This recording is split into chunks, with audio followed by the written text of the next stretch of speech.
স্বপ্নে নয়, বুকের মধ্যে একটা কুঁড়ে ঘরের দরজায় দাঁড়িয়ে নীরা হাত বাড়িয়ে দিয়ে বললে, এসো।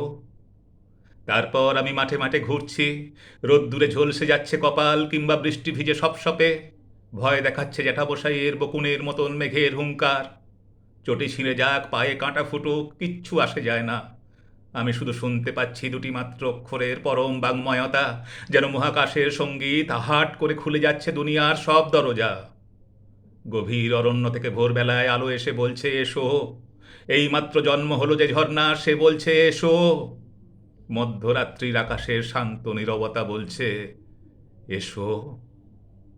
শুধু প্রকৃতিতে নয়, শুধু হৃদয়ে নয়, শরীর বলছে, এসো। ওষ্ঠের অমৃত, স্তনবৃন্তের উষ্ণতা, জনির লাবণ্য বলছে, এসো।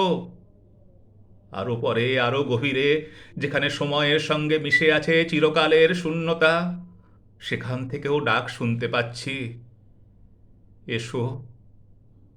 এক জন্মের সমস্ত চলে যাওয়ার মধ্যে ধ্বনিত হচ্ছে, এসো।